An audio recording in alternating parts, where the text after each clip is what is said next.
অৰবিন্দ কেজৰিৱালৰ আবাসতো দুৰ্নীতি নিবাৰকৰ দল গৈ উপস্থিত হৈছে। এই মুহূৰ্তৰ ব্ৰেকিং নিউজ জনাইছো। অৰবিন্দ কেজৰিৱালৰ বাসগৃহত উপস্থিত হৈছে দুৰ্নীতি নিবাৰকৰ দল।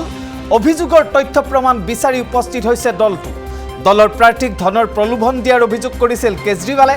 আপ দলে তদন্তত সহযোগ নকৰাৰ অভিযোগ উত্থাপন হৈছে।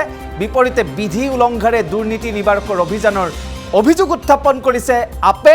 আপৰ অধিবক্তা সঞ্জীৱ নাছিয়াৰৰ তদন্তক লৈ আশ্চৰ্য প্ৰকাশ কৰিছে। কোনো জাননী নিদিয়াকৈ তদন্তলৈ আহিছে দুৰ্নীতি নিবাৰকৰ দল। জাননী অবিহনে অভিযান চলোৱা কাৰ্য বিধিসংগত নহয় বুলি সমালোচনা কৰিছে আৰু জাননী লাভৰ পাছতহে তথ্য প্ৰমাণ দিব বুলি প্ৰকাশ কৰিছে অধিবক্তাগৰাকীয়ে। আৰু অৱশেষত অৰবিন্দ কেজৰিৱাললৈ জাননী প্ৰেৰণ কৰিছে দুৰ্নীতি নিবাৰক শাখাই। এই মুহূৰ্তৰ ব্ৰেকিং নিউজ জনাইছো। দুৰ্নীতি নিবাৰক শাখাই অৱশেষত এই সমালোচনাৰ পাছত অৰবিন্দ কেজৰিৱাললৈ জাননী প্ৰেৰণ কৰিছে। সেই দৃশ্য আমাৰ হাতলৈ আহি পৰিছে, জাননীখন আহি পৰিছে আৰু এয়া ভিজুৱেল হওক দৃশ্যসহ আমি দেখুৱাইছোঁ।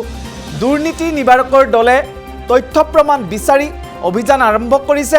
অৰবিন্দ কেজৰিৱালৰ বাসগৃহতো গৈ দুৰ্নীতি নিবাৰকৰ দল উপস্থিত হৈছে, কিন্তু আপ দলে তদন্তত সহযোগ নকৰাৰ অভিযোগ উত্থাপন কৰিছে দলটোৱে।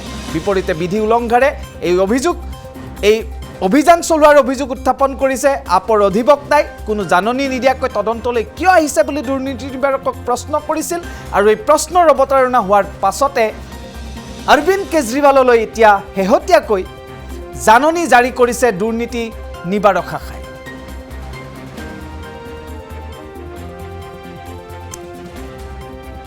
আমি এই বিষয়ে অধিক জানিবলৈ সংযুক্ত হৈছোঁ আমাৰ নতুন দিল্লীৰ ব্যুৰ অংকুৰ কলিতাৰ সৈতে। অংকুৰ, সবিশেষ জানিব বিচাৰিছোঁ। কাইলৈ যিহেতু ভোট নিৰ্বাচনৰ ফলাফল ঘোষণা হ'ব, ভোট গণনা হ'ব, তাৰ পূৰ্বে যি অভিযোগ আপ শিবিৰে উত্থাপন কৰিছিল যে বিধায়ক কিনা বেচাৰ প্ৰক্ৰিয়া আৰম্ভ কৰিছে বিজেপিয়ে, অভিযোগৰ পাছতে অভিযান চলাইছে দুৰ্নীতি নিবাৰক শাখাই। শেহতীয়াকৈ তেওঁলোকক জাননীও প্ৰেৰণ কৰিছে, অৰবিন্দ কেজৰিৱালক জাননীও দিছে। সবিশেষ আপোনাৰ পৰা জানিব বিচাৰিছোঁ।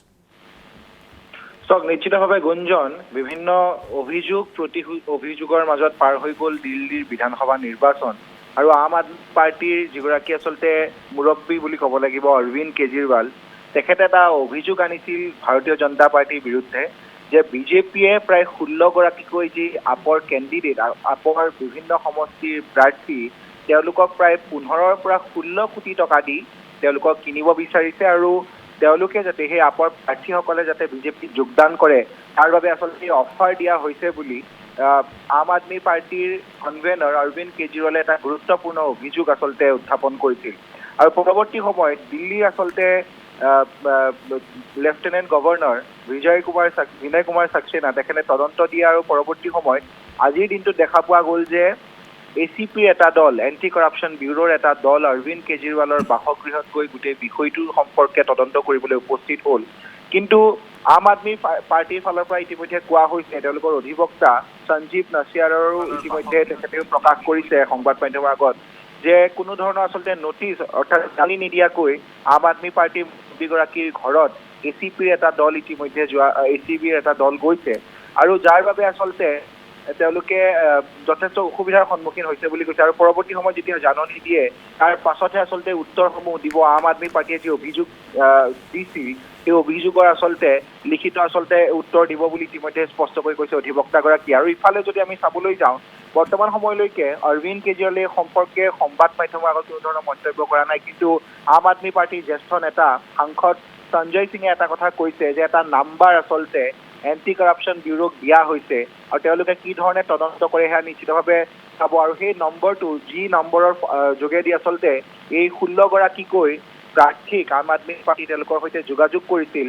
15 কোটি বা 16 কোটি টকা দিয়াৰ যি কথা কৈছিল, সেই নম্বৰৰ তদন্ত কৰিবলৈ ইতিমধ্যে এই নম্বৰটো দিয়া হৈছে এণ্টি কৰাপশ্যন ব্যুৰোক। আৰু কেৱল এটা নম্বৰেই নাই, আম আদমি পাৰ্টিৰ যিসকল প্ৰাৰ্থীক আচলতে ফোন কৰিছে তেওঁলোকৰ হাতত বহুকেইটা নাম্বাৰ আছে।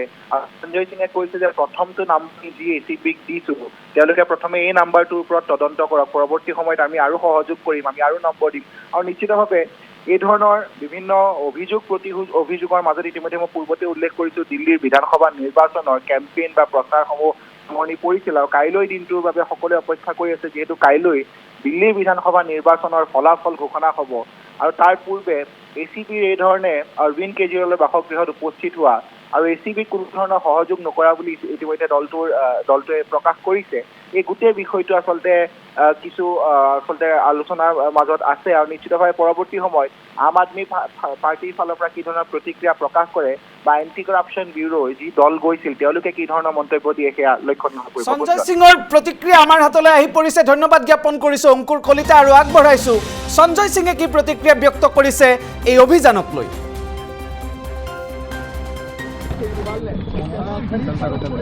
सर आप कुछ कहेंगे इस मामले पे? ये वो मिल अंदर मिल तो पहले नहीं आप लोग किस मामले में? अरे यार ये वो मिल अंदर मिल तो पहले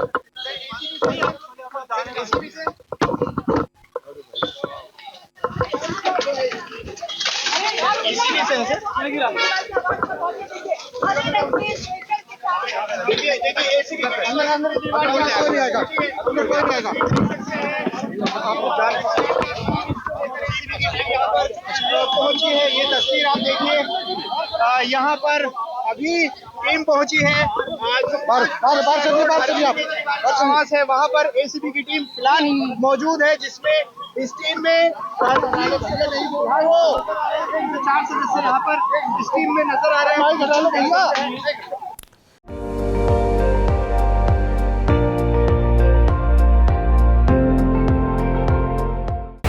আপুনি চাই আছে ND24 সৰ্বশ্ৰেষ্ঠ নহয় সৰ্বোত্তমৰ দৌৰত।